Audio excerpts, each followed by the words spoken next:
Given that you're watching this video, you're probably interested in news and politics, so some of the videos will likely be about news. Some might be about science, engineering, geography, or whatever else the platform has on offer. This system broadly works well.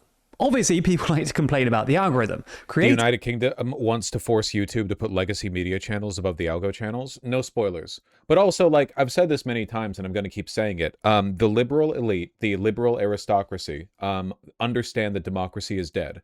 Democracy, over the past 250 years, has been promised to us on a pledge that it will be used to advance the common interest. That was not the case during the Divine Right of Kings, where the average peasant was just lucky to not die every winter. But over the past 250 years, civil participation has been prompted on the cause of, like, collective social betterment. Even the fascists believe in this. As illiberal as the fascists are, the fascists also believe in common political participation towards a civil project that is meant to make people's lives better. It's an almost universal belief these days, except in the elite. The elite understand that they have lost the ability to promise a better world to us. Liberalism got literally everything they wanted. Liberals won the Cold War, and look around us. A massive resurgent fascist wave all over the world as people fall back into xenophobia and anti-globalism in direct response to a capital-led effort to divide, conquer, and end democracy. Democracy is done.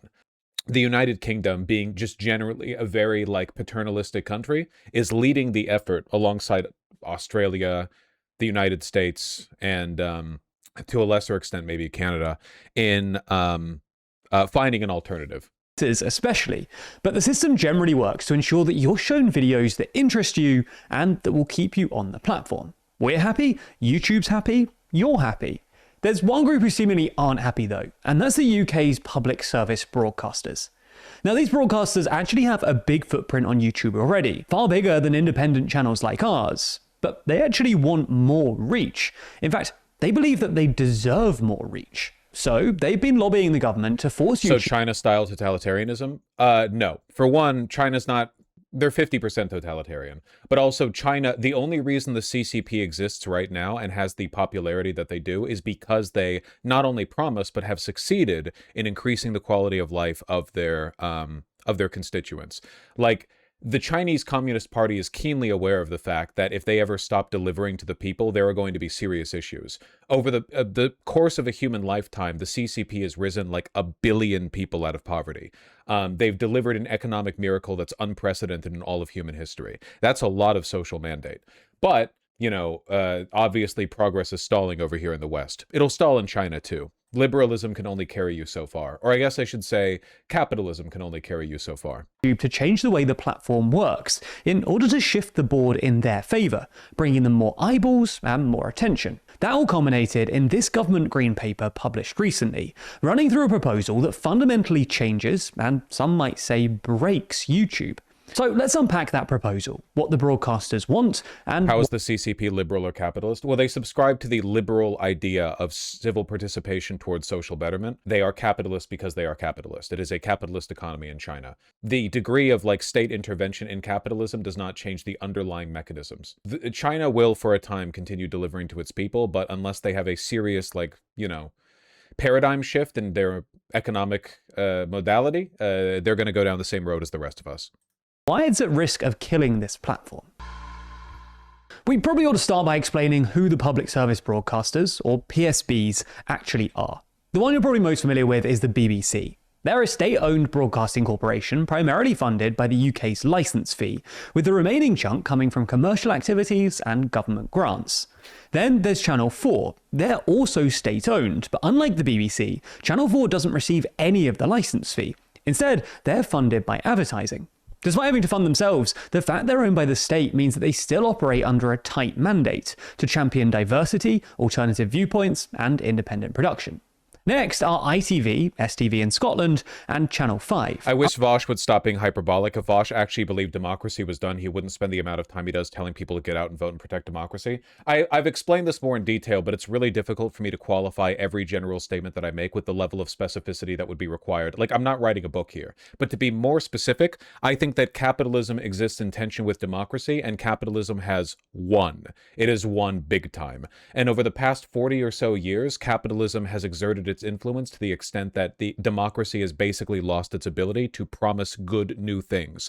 We have lost the ability to build great state projects, to use the welfare state to do anything. We can no longer promise people good things through the government. In fact, over the past 40 to 50 years, the main line has been government de-intervention, which is a total, like, surrender on the liberal idea of the government and democracy being used as tools to advance the common interest.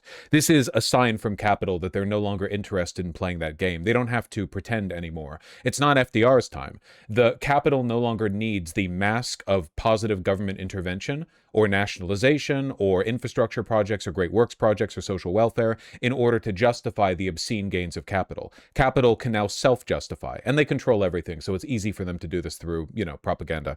What I'm saying is that the liberal stewards of capitalism, that is to say, the Democratic Party, the Republican Party, the Labour Party, the Tories, basically every, establishment party, are all, to some extent or another, aware of the fact that democracy has lost the ability to meaningfully improve the lives of people. It can worsen people's lives, Oh, it's easy for, thugs of the state to come in and rape you to death, sure. But improve your life? No, not possible anymore. So, we're moving away from that. That's why we're seeing a sudden massive increase in internet surveillance, policing, registration of people's real-life accounts to use the internet, constant illegal surveillance, flock cameras, stuff like that, We are trying to, or I should say they are trying to build an apparatus that allows them to control people even when we are no longer pacified by the promise of social betterment.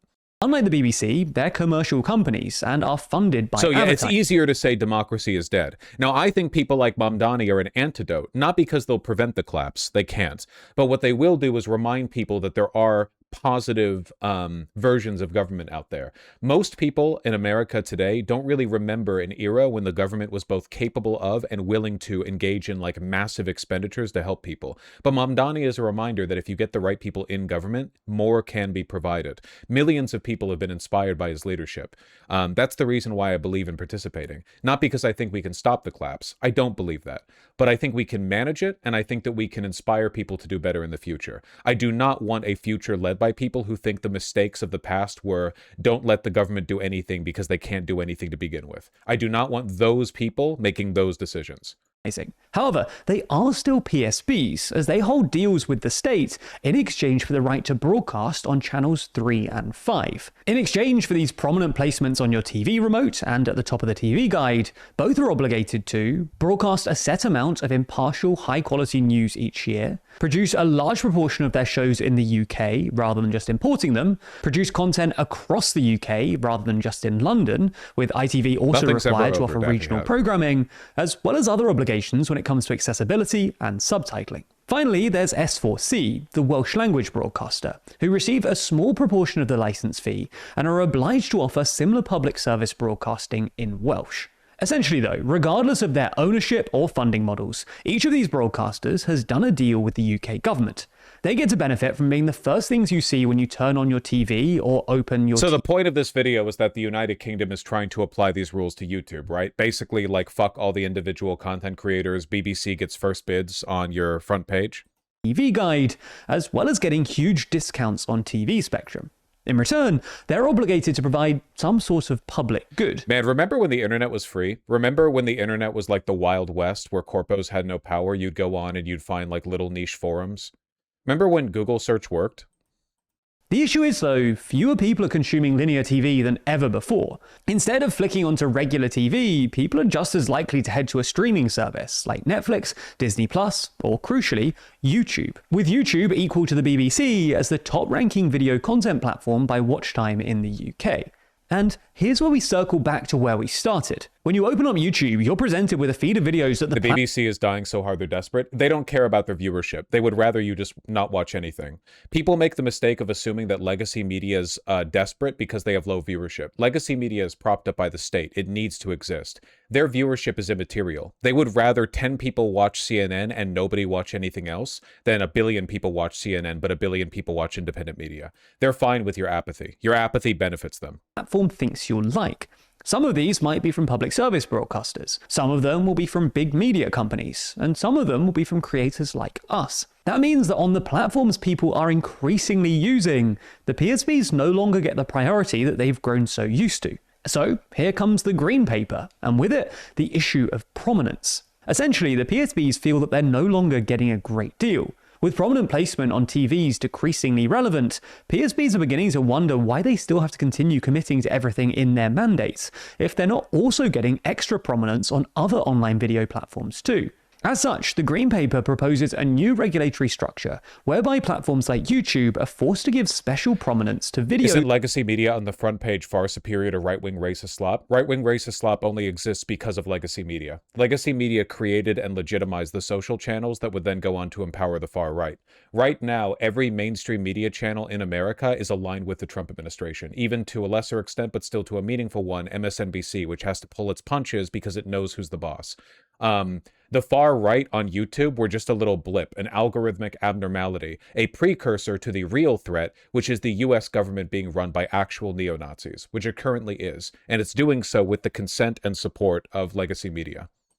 Produced by PSBs, in exchange for the public service benefits they already offer. The Green Paper does suggest that deals between PSBs and YouTube could be reached via voluntary agreements, but explicitly warns that if these agreements don't go far enough, then the government could introduce formal legislation. They also discuss expanding the scope even beyond PSBs, potentially also looping in... Great talking points today, Vaush. Thank you. I feel like I'm on it today. I feel good, you know? I feel like I'm delivering the points. Other UK-based media outlets, such as national or local newspapers. Now, the government's Green Paper claims that they don't see this as a zero-sum game between broadcasters and creators. Bullshit. But while this might sound good, I just don't see how it can be true. If your homepage is filled with content from PSBs, definitionally, it can't feature as much content from other creators. And ultimately, if you're presented with a homepage full of loads of PSB videos about, say, Is there a practical difference between US private media and state-owned media in a non-democratic country? No, none whatsoever. In practice, it's not just Fox News, but CNN, CBS, whatever else. These outfits all deliberately coddle the Trump administration in a million different ways, and this should be something that even a regular Democratic liberal, like a normie voter for the Democrats, should agree with. You have all seen how much CNN, so on and so forth, pull their punches against the Trump administration. Under Biden, you would get push mobile alerts every time he mispronounced something in public. Under Trump, every single day, he just delusionally vomits out meaningless nonsense, and everyone just goes along with it. It's barely even news. The Islamic Republic of Japan got nothing. It's nothing. It's a blip on Twitter. Nobody cares. The reason for this is because Trump is the avatar of capital, and the legacy media corporations serve capital. That's it. They might personally dislike Trump. It's irrelevant. They know what attacking him would mean. In this respect, then, legacy media's relationship with the U.S. government is more pernicious and more dangerous than any state-run media enterprise whose corruption and ties with the government can be easily dismantled and identified. So I would say that what, say, Fox News and CNN does with the Trump administration is worse than what Viktor Orban did to state media in Hungary. Because at the very least, when Orban is gone, you can easily disentangle the web of corruption in state media. But here, you are not disentangling capital. Capital will drive us all to our graves. Resignation, for instance, you're likely to watch them, right? That's why the government is doing this. They too believe that by surfacing these videos more prominently, you're more likely to watch them. Otherwise, this whole debate about prominence is pointless. The problem for us is that our videos, as well as other creator videos, won't appear in this promotional push. And once you've watched Channel 4's video about Starmer's resignation, how likely are you to hunt down ours too? Even if you prefer our videos, which looking at these view counts seems pretty likely, it's very possible that you will just have their videos surfaced instead. And as such, the plans might make the PSBs happy, but frankly it crushes independent creators like us, which really does matter, considering that YouTube already contributes more than £2.2 billion to the UK. Well, we know that they're doing this because they just don't want you criticizing Israel or whatever. It's always the same reasons. It's not really an interesting discussion, to be honest with you. But yeah, it's a real problem. Real problem. How would you build a system that fixes this? Well, I wouldn't do capitalism a second time, if that's what you're asking. So what if you block the news channels? It doesn't matter. The vast majority of people won't. You can block the news channels and feel smart about it. The average normie cattle voter is going to just watch it and regurgitate whatever they see. You can't outsmart averages. To underscore your point, Orban's propaganda media was straight up killed a month into the new government. Yep, but no president will be capable of undoing what capital has done to legacy media in America. Nobody could.